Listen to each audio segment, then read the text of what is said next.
السلام علیکم دوستو، بریانی کہاں سے آئی اور کیسے ہمارے دسترخوان کی زینت بنی؟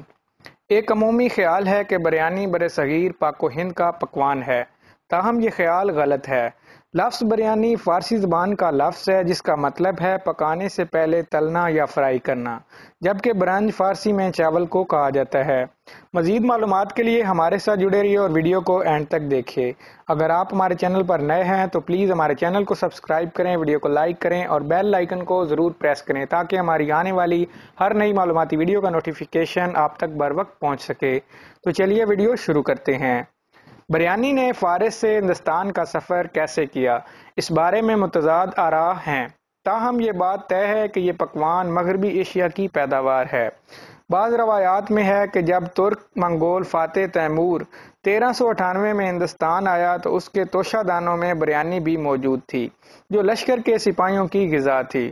اس وقت ایک مٹی کے برتن میں چاول، مسالے اور اس وقت دستیاب گوشت بھر کر گڑھا کھود کر اور اسے تندور کی طرح دہکا کر اس میں دفن کر دیا جاتا تھا۔ کچھ دیر بعد زمین کھود کر اسے نکالا جاتا اور فوج میں تقسیم کر دیا جاتا تھا۔ ایک اور روایت کے مطابق ہندوستان کے جنوبی مالابار کے ساحل پر اکثر و بیشتر عرب تاجر آتے رہتے تھے اور بریانی انہی کا تحفہ ہے۔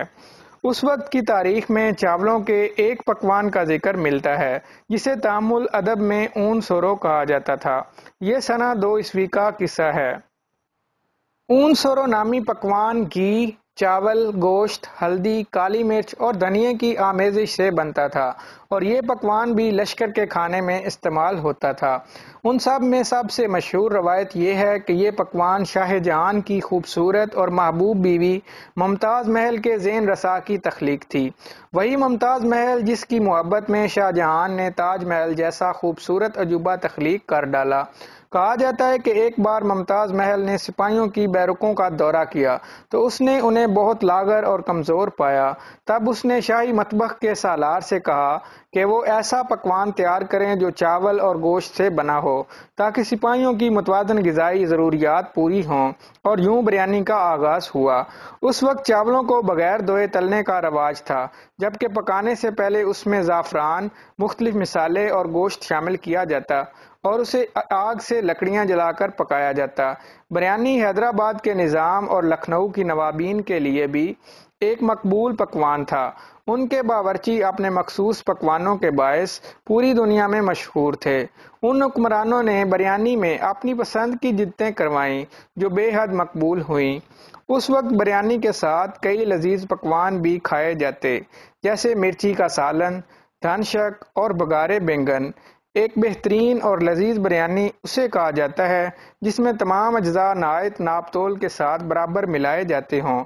روایتی طور پر بریانی کو دھیمی آنچ پر پکایا جاتا ہے جسے دم دینا کہتے ہیں۔ اس طریقہ کار میں تمام اجزاء کو ملانے کے بعد اسے اچھی طرح سے ڈھانپ دیا جاتا ہے تاکہ دھوئیں سے گوشت نرم ہو جائے اور اس کا رس چاولوں میں گھل جائے۔ دھیمی آنچ کا دھواں بریانی کی لذت کو دوبالا کر دیتا ہے۔ اگر آپ کو ہماری یہ ویڈیو اچھی لگے تو ہمارے چینل کو